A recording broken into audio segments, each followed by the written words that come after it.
जय हिंद मेरे प्यारे बच्चों।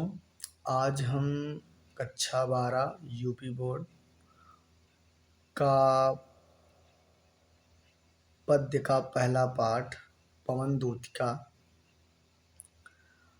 अब पहला पाठ तो क्योंकि साहित्यिक हिंदी नहीं बल्कि सामान्य हिंदी, क्योंकि कक्षा हाई स्कूल में ऐसा कोई बंदिश नहीं होती, लेकिन कक्षा इंटर में, यानी कहने का मतलब इंटर में कक्षा 12 में जो हम लोग सामान्य हिंदी पढ़ेंगे उसका पहला पाठ है पवन दूत का, जिसको रचा है अयोध्या सिंह उपाध्याय हरिऔध जी ने।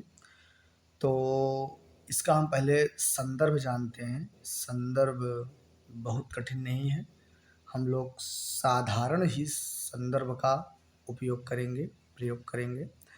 तो जो हमारा पाठ का नाम पहले बताया हमने, पवन दूतिका, इसका हम थोड़ा समझते हैं कि पवन दूतिका कहने का मतलब इस कविता में या इस काव्य में या इस शीर्षक में या इस पाठ में जो पवन दूतिका है, इसका अर्थ है कि पवन को दूत बनाया गया है, यानी मानवीकरण अलंकार का उपयोग करते हुए पवन को दूत बना दिया गया है। तो कहानी है कि राधा जी हैं, और जब राधा जी हैं तो वो बहुत श्री कृष्ण दूर चले गए हैं। श्री कृष्ण दूर मतलब श्री कृष्ण ब्रज से मथुरा चले गए हैं, राधा अपने घर पर हैं। राधा जी अपने घर पर हैं, तो राधा जी बैठी हैं तो अचानक हवा आई। तो हवा, राधा जी को लगा कि मेरी जो व्यथा है, ये पवन यानी जो हवा है, ये जाके श्री कृष्ण को बता सकती है। तो उनके मन में विचार आया, तो तुरंत राधा जी ने तुरंत ही पवन को दूत के रूप में संदेश, यानी कि दूत के रूप में उन्होंने भेजा। और जब भेजा तो क्या हुआ, उसके बारे में पूरे पाठ में है भैया। तो आगे बढ़ते हैं हम लोग कि संदर्भ हमने नहीं बताया, लेकिन हम बताने की कोशिश कर रहे हैं कि भैया संदर्भ क्या होगा। कि प्रस्तुत पद्यांश हमारी पाठ्य पुस्तक हिंदी पद्य खंड के पवन दूतिका नामक शीर्षक से अवतरित है। इसके रचयिता अयोध्या सिंह उपाध्याय हरिऔध जी हैं। और एक ध्यान दीजिए कि जो पवन दूतिका है, ये प्रिय प्रवास नामक महाकाव्य से लिया गया है। प्रिय प्रवास नामक महाकाव्य से लिया गया है। तो एक बार हम लोग वाचन करते हैं, यानी उच्चारण करते हैं, एक बार गाने की कोशिश करते हैं, फिर आगे इसका हम संदर्भ तो पढ़ ही चुके हैं, प्रसंग और व्याख्या की बात करेंगे। तो बैठी खिन्नायक दिवस वे गेह में थी अकेली। बैठी खिन्नायक दिवस वे गेह में थी अकेली। आके आंसू दृग युगल में थे धरा को भिगोते। आई धीरे इस सदन में पुष्प सदगंध को ले। प्रातः वाली सुपवन इसी काल वातायनों से। तो आते हैं भैया, हम व्याख्या की ओर बढ़ते हैं। प्रसंग इसके बाद तो है कि भैया बैठी खिन्नायक दिवस, बैठी माने बैठी थी। अब कहानी वही बताया कि भैया श्री कृष्ण चले गए हैं, तो राधा जी अपने घर में बैठी हुई हैं। तो कह रही हैं कि बैठी हैं माने बैठी हैं, राधा जी बैठी हुई हैं। खिन्ना माने दुखी होकर, यक माने एक, दिवस माने दिन, वे माने राधा जी, गेह माने घर, में थी माने थी, अकेली माने अकेली। यानी कि राधा जी एक दिन जब घर में अकेली थी तो दुखी होकर बैठी थी। बात समझिए कि वे माने राधा जी, गेह में थी अकेली। गेह मतलब घर में, थी अकेली मतलब अकेली थी। बात समझिए कि बैठी खिन्ना यक दिवस वे गेह में थी अकेली। हम शुरुआत कर रहे हैं, क्योंकि शुरुआत में अगर ठीक से ना बढ़ाया जाए तो जो बीच का रास्ता है वो भी अच्छा नहीं है। First impression is the last impression. हम शुरुआत को अच्छे से पढ़ेंगे, तभी हम बाद की कहानी को अच्छा ध्यान दे पाएंगे। तो कह रहे हैं कि बैठी खिन्ना यक दिवस वे गे हमें थी अकेली। बैठी थी, बैठी का मतलब बैठी थी, खिन्ना माने दुखी होकर, यक माने एक, दिवस माने दिन, वे माने राधा जी, वे मतलब वे राधा जी, कौन होगा राधा जी, गेह माने घर, में माने में, थी माने थी, अकेली माने अकेली। यानी कि वे मतलब राधा जी, राधा जी घर में जब अकेली थी तो एक दिन दुखी होकर बैठी थी। यानी कि वे, यानी कि राधा जी एक दिन घर में अकेली थी और दुखी होकर बैठी थी। तो क्या हुआ, आके आंसू दृग, हो क्या रहा था कि आके आंसू दृग युगल में थे धरा को भिगोते। आके माने आ करके, यानी बार बार आ करके, आंसू माने आंसू, दृग माने आँखों, युगल माने दोनों, यानी दोनों आँखों में थे, में आ रहे थे। धरा माने आकर क्या कर रहे थे, धरा माने पृथ्वी, को माने को, भिगोते माने भिगो रहे थे। यानी कि दोनों आँखों में, दोनों आँखों में आंसू आ करके, दोनों आँखों में आंसू आ करके पृथ्वी को भिगो रहे थे। आई धीरे इस सदन में, आई धीरे, आई मतलब आई, धीरे माने आराम से, आराम से, इस माने उस, सदन माने सदन या घर, में माने में, पुष्प माने फूल की, सदगंध माने सुंदर गंध, को माने को, ले माने लेकर के। यानी कि पुष्प की सुंदर गंध को लेकर के इस घर में धीरे से आई, कौन आई, प्रातः वाली सुपवन, प्रातः यानी सुबह, वाली माने वाली, सुपवन माने सुंदर हवा, इसी माने इसी, काल माने समय, वातायनों माने जंगलों से या झरोखों से, जंगला मतलब खिड़कियों से या खिड़कियों से, झरोखों से, जंगलों से। यानी कि सुबह के, सुबह वाली, ये सुबह वाली सुंदर हवा उसी समय झरोखों से आई। तो पीरा एक बार समझते हैं कि एक दिन राधा जी घर में अकेली थी और दुखी बैठी थी कि उनकी आँखों से, उनकी दोनों आँखों से आंसू आ करके, यानी आंसू आ करके धरा को भिगो रहे थे। तभी धीरे से, तभी धीरे से पुष्प की सुंदर गंध को लेकर के इसी घर में प्रातः वाली, सुबह वाली सुंदर हवा उसी समय झरोखों से आई, झरोखों से आई। तो जो प्रसंग होगा, प्रसंग बस इतना सा है कि प्रस्तुत पद्यांश, क्योंकि उसका जो प्रसंग होगा वो बदलेगा नहीं, प्रसंग लगभग एक ही है। तो प्रसंग हम एक ही का उपयोग करेंगे कि प्रस्तुत पद्यांश में कवि अयोध्या सिंह उपाध्याय हरिऔध जी ने, अयोध्या सिंह उपाध्याय हरिऔध जी ने, हरिऔध जी ने राधा, राधा जी के दुख, या फिर पहले अगर पद का हम देखें तो हम इतना कह सकते हैं कि राधा जी के दुख का वर्णन किया है।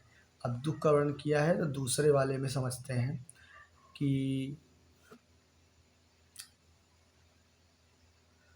संतापों को विपुल बढ़ता देख के दुखिता हो, धीरे भोली सा दुख उससे श्रीमती राधिकायूं, प्यारी प्रातः पवन इतना क्यों मुझे है सताती, क्या तू भी है कलुषित हुई काल की क्रूरता से।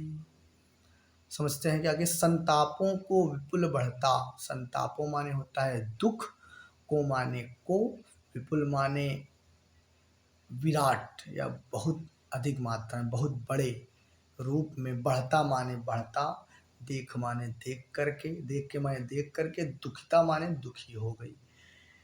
यानी कि जब उनका दुख अधिक मात्रा में बढ़ गया तो वो और अधिक दुखी हो गई। फिर क्या हुआ, धीरे बोली सा दुख उससे श्रीमती राधिकायों, धीरे से बोली। स दुख माने दुख के साथ, उससे माने पवन से या हवा से। श्रीमती राधिकायों, श्रीमती माने श्रीमती, राधिका माने राधा जी, यो माने इस तरह, यानी श्रीमती राधा जी इस तरह से दुख के यानी कि दुख के साथ धीरे से बोलती हैं और क्या कहती हैं, प्यारी प्रातः पवन, हे प्यारी सुबह वाली हवा, इतना क्यों मुझे है सताती, यानी कि तुम मुझे इतना क्यों सता रही हो, यानी कि सुबह वाली प्यारी हवा, तुम मुझे इतना क्यों सता रही हो।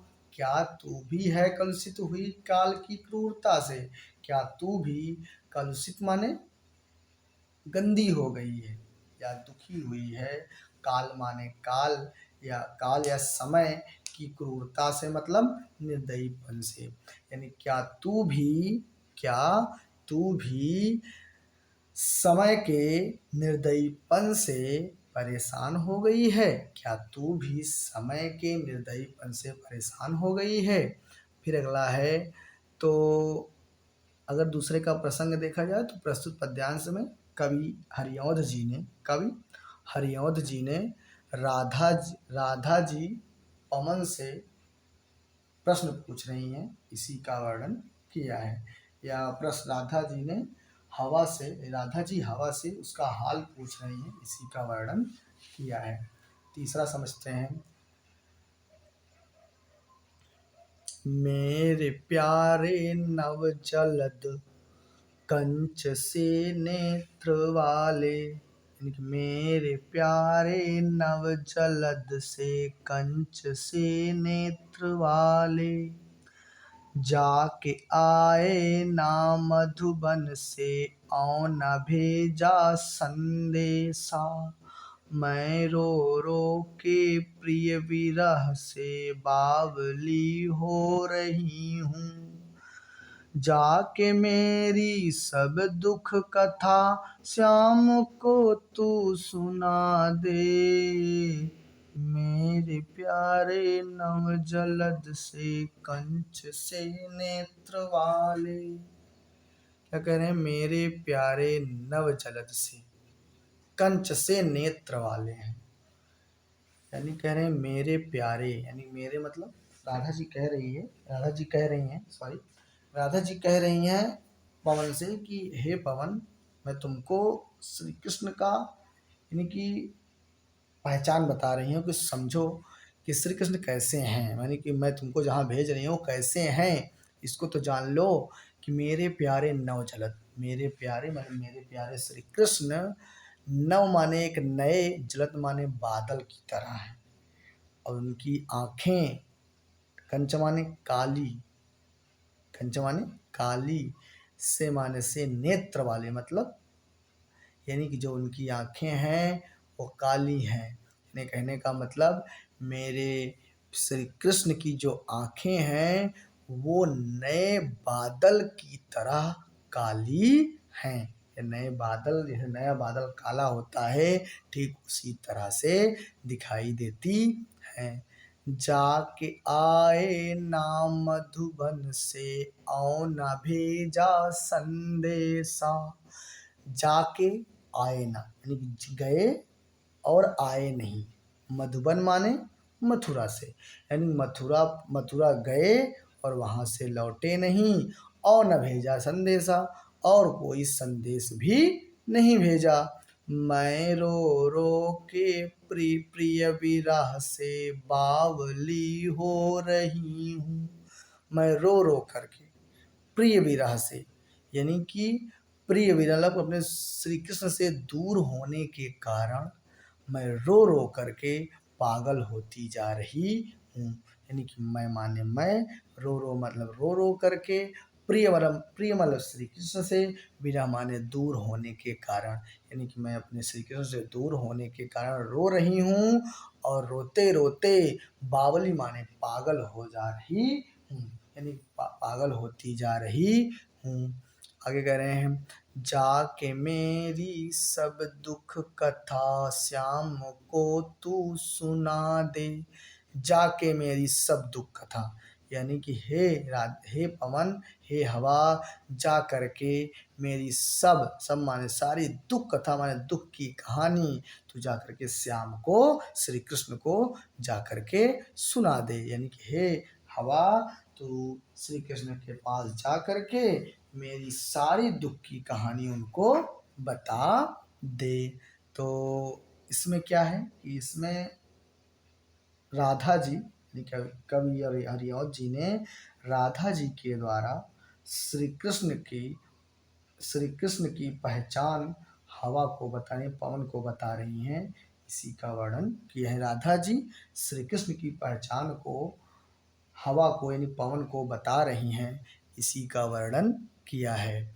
आगे कह रहे हैं कि ज्यों ही मेरा भवन तज तू अल्प आगे बढ़ेगी, शोभा वाली सुखद कितनी मंजू कुंजे मिलेंगी, प्यारी छाया मृदुल स्वर से मोह लेगी तुझे वे, तो भी मेरा दुख लख वहाँ जाना विश्राम लेना।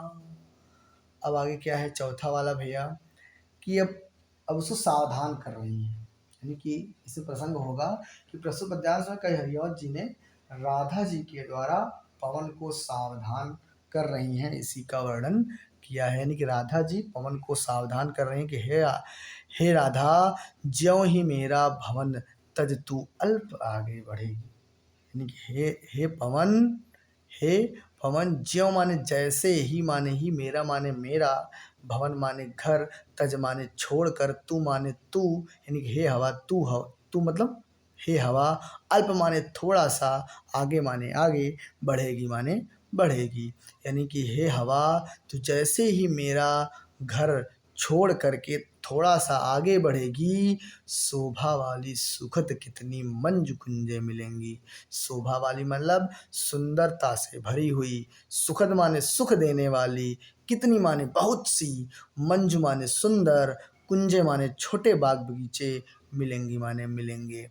यानी कि सुंदरता से भरे हुए, सुख को देने वाली बहुत सी सुंदर छोटे बाग बगीचे तुमको मिलेंगे, प्यारी छाया मृदुल स्वर से मोह लेंगी तुझे वे। यानी कि उन कुंजों की जो प्यारी छाया होगी, अपनी मीठी स्वर से, अपने मीठे स्वर से मोह लेंगी मतलब मोहित कर लेंगी तुझे वे, मतलब तुझको वे। यानी कि वे मतलब उन छोटे बाग बगीचों की जो प्यारी छाया होगी, वे अपने मीठे स्वर से तुमको मोहित कर लेंगी, तुमको अपने वश में कर लेंगी, तो भी मेरा दुख। अब देखो राधा कितनी परेशान है कि मतलब पूरी बात समझाते हुए कह रहे हैं कि तो भी मेरा दुख, तो भी इसके बावजूद भी तुम मेरा दुख लख माने देख करके वहाँ जा करके, वहाँ मतलब वहाँ जा माने जा करके, ना माने नहीं, विश्राम लेना मतलब आराम करने लगना। यानी कि तो भी मेरा दुख देख करके वहाँ जाकर विश्राम मत करना, हे पवन तुम आगे बढ़ जाना। आगे देखिए आगे क्या है, पांचवा वाला है।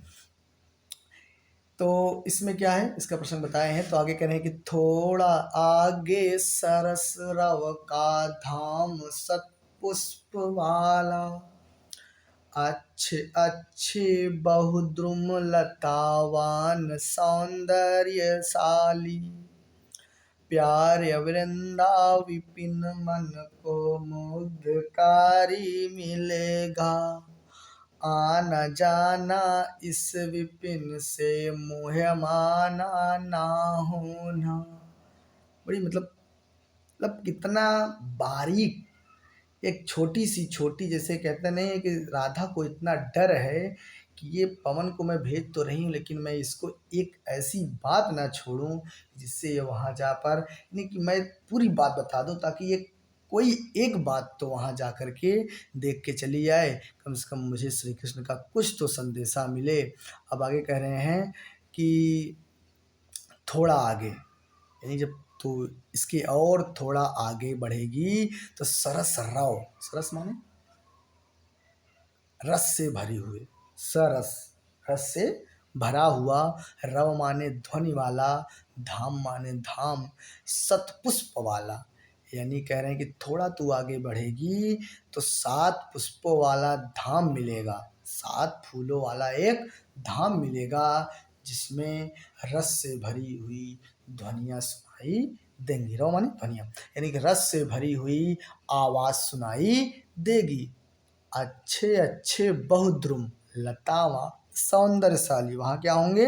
अच्छे अच्छे, बहु माने बहुत से, द्रुम माने पेड़, लतावान माने उस पर लताएं, लताएं बिखरी होंगी, सौंदर्यशाली मतलब सुंदरता से भरी हुई। यानी कि उन तो तू वहाँ पर, वहीं पर क्या होंगे? अच्छे अच्छे बहुत से पेड़ होंगे और उस पर सुंदरता से भरी हुई लताएं लिपटी होंगी। लता माने मतलब लताएं, द्रुम माने पेड़ पर, सौंदर्यशाली में सुंदरता से भरी हुई लताएं लिपटी होंगी। प्यारा वृंदा विपिन मन को मुग्धकारी लगेगा। और थोड़ा सा तू जब आगे बढ़ेगी तो वहीं पर तुमको प्यारा सा वृंदा विपिन, वृंदावन यानी वृंदा का जंगल यानी कि वृंदावन मिलेगा, जो तुम्हारे मन को मुग्ध कर लेगा, यानी कि मन को मोहित करने वाला मिलेगा। ये थोड़ा सा तू जब आगे बढ़ेगी तो वहाँ पर प्यारा सा वृंदावन जो तुम्हारे मन को मोहने वाला, वो तुमको मिलेगा।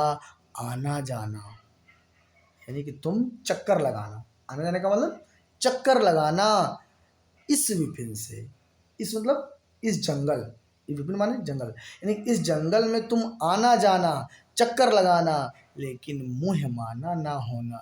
लेकिन वहाँ पर टिकान यानी कि वहाँ पर मुँह माना का मतलब कह सकते हो कि उन सुंदरता को, उन सबको मुँह मत लगाना, यानी कि अपने दिल में उसको मत बसाना, वहाँ पर तुम रह मत जाना, आगे बढ़ जाना। फिर कह रही हैं अब राधा जी भी तो भाई अपने दुख का बता रही हैं, जिस तरीके से कि बताई। लेकिन अब जो अब अगला होगा जो 6 नंबर है, तो 6 नंबर में वो बता रही हैं कि अब लोकहित, क्योंकि अभी तक तो तुम भाई आगे बढ़ना, लेकिन अब थोड़ा बहुत समाज, लोग मतलब संसार की भलाई कर, संसार की भलाई करते हुए आगे बढ़ना। तो क्या कह रहे हैं कि जाते जाते अगर पथ में, जाते जाते अगर पथ में क्लांत कोई दिखावे, तो जाके सन्निकट उसकी क्लांतियों को मिटाना। धीरे धीरे परस करके गात उत्ताप खोना, सदगंधों से श्रमित जन को हर्षितों सा बनाना। आगे बढ़ते हैं, कह रहे हैं कि भैया जब तुम थोड़ा और आगे बढ़ना तो कम से कम जो संसार के लोग, जो तुम्हें रास्ते के जो लोग मिले, उनको भी सुख पहुंचाते हुए आगे बढ़ना।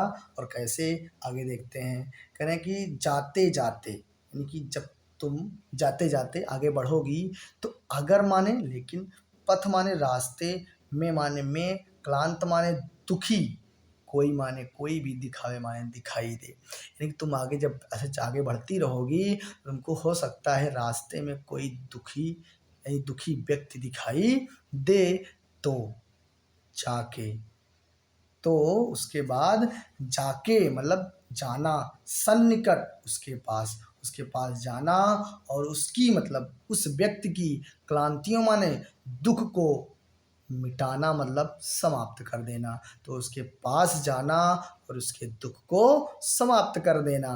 कैसे? जैसे धीरे धीरे परस करके, धीरे धीरे स्पर्श करके, धीरे धीरे मतलब परस माने स्पर्श, करके माने करके, गात माने शरीर के, उसके शरीर के, उत्ताप माने दुख को या दर्द को, खोना माने समाप्त कर देना। यानी धीरे धीरे स्पर्श करते हुए उसके शरीर के सारे दर्द को समाप्त कर देना, खो देना। सदगंधों से श्रमित जन को हर्षितों सा बनाना। सुंदर गंधों, सदगंधों माने अच्छी सुगंधों से, श्रमित मतलब थके हुए, लोगों को मतलब जन को माने लोगों को हर्षितों सा बनाना, खुशियों से भर देना, यानी कि उनको खुश कर देना, यानी कि सुंदर सुंदर सुगंधों से, यानी सुंदर गंधों से जो थके हुए लोग होंगे उनको एकदम तुम खुश कर देना, एकदम हर्ष से भर देना।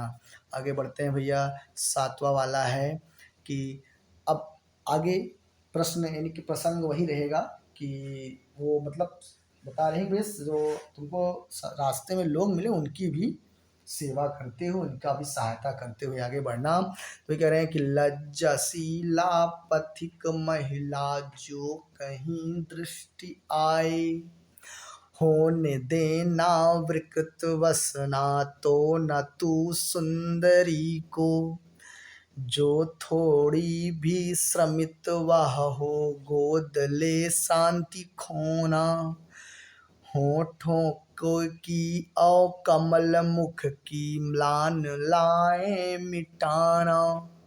फिर क्या कह रहे हैं कि लज्जाशीला पथिक महिला, लज्जाशीला का मतलब शर्म से भरी हुई, पथिक माने यात्री, महिला माने महिला या औरत, यानी कि शर्म से भरी हुई रास्ते पर चलती हुई महिला, जो माने यदि, कहीं माने कहीं भी, दृष्टि माने मतलब दिखाई, आए माने दे, यानी कह रहे हैं कि हे हवा, तुमको शर्म से भरी हुई रास्ते पर चलती हुई कोई महिला अगर दिखाई दे तो होने देना विकृत वसना तो ना तू सुंदरी को, यानी उस सुंदरी के, यानी कह रहे हैं होने देना विकृत वसना, यानी कि वसना माने कपड़ों का, विकृत माने खराब, यानी खराब होने देना, तो ना यानी कि तुम नहीं, यानी कि तुम नहीं होने दोगे, क्या नहीं होने दोगे, उसके कपड़े को खराब, उस सुंदरी को, यानी कि हे हवा, तू उस सुंदरी के कपड़े को खराब नहीं होने दोगे। कपड़े खराब मतलब तितर बितर नहीं करोगे, बल्कि आराम से चले जाओगे। आगे करेंगे, जो थोड़ी भी श्रमित वह हो गोद ले शांति खोना, जो थोड़ी भी, जो माने यदि थोड़ी भी मतलब थोड़ा सा भी, श्रमित मतलब थकी, वाह वाह हो मतलब वाह हो, गोद ले, गोद ले का मतलब अपने गोद में लेकर, अपने आंचल में लेकर, अपनी गोद में लेकर उसकी शांति मतलब थकान को, खोना मतलब समाप्त कर देना, यानी कि यदि तुमको वो थोड़ी सी भी थकी लगे तो उसको गोद में ले करके उसकी सारी थकान को समाप्त कर देना। और क्या करना, होठों की और कमल मुख की, उसके होठों की और कमल मुख यानी कमल रूपी मुख की म्लान लाएं, म्लान लाएं मिटाना, म्लान लाएं का मतलब जो मुरझायापन होगा, जो उसके होंठ और मुख पे जो मुरझायापन होगा उसको क्या कर देना, मिटा देना, अर्थात उसको खुश कर देना, यानी उसके होठों और कमल मुख की जो सारी जो मुरझायापन होगा, जो सूखापन होगा, उसको सब कुछ समाप्त कर देना, उसको खुश कर देना। फिर अगला है भैया कि कोई क्लांता कृषक ललना खेत में जो दिखावे, धीरे धीरे परस उसकी क्लांतियों को मिटाना, जाता कोई जलद यदि हो व्योम में तो उसे ला, छाया द्वारा सुखित करना तप्त भूतांगना को। फिर क्या कह रहे हैं भैया कि कोई क्लांता, राधा जी कह रहे हैं कि ये हवा कोई क्लांता, क्लांता का मतलब थकी हुई, क्लांत मतलब थकी हुई या दुखी, कोई दुखी हुई कृषक ललना, कृषक मतलब किसान की, ललना माने पुत्री, खेत में जो दिखावे, यानी कि हे हवा, यदि तुमको खेत में कोई किसान की पुत्री, दुखी किसान की दुखी पुत्री अगर तुमको दिखाई दे तो, यानी कि कोई क्लांता कृषक ललना खेत में कोई दुखी किसान की पुत्री यदि तुमको खेत में दिखाई दे तो धीरे धीरे परस उसकी क्लांतियों को मिटाना, धीरे धीरे उसको स्पर्श करके उसकी सारे दुख को मिटा देना। क्लांतियों माने दुख को मिटाना। जाता कोई जलद यदि हो व्योम में तो उसे ला। जाता कोई, जाता हुआ कोई जलद, कोई बादल, जलद माने बादल, यदि हो व्योम में, यानी कि यदि आकाश में कोई बादल जाता हुआ दिखाई दे तो उसे ला करके, उसे अपनी ताकत के माध्यम से उसे उसके पास ला करके छाया द्वारा सुखित करना, यानी उस बादल की छाया उस पर करना और उसको सुख की प्राप्ति कराना। तप्त भूतांगना को, तप्त माने जलती हुई, भूतांगना को मतलब उस पुत्री को, भूतांगना मतलब उस स्त्री को क्या कर देना तुम, यानी कि तप्त भूतांगना उस तपती हुई भूतांगना को क्या करना, तपती हुई लड़की को, तपती हुई स्त्री को छाया दे करके सुखित कर देना। आज के लिए इतना ही भैया।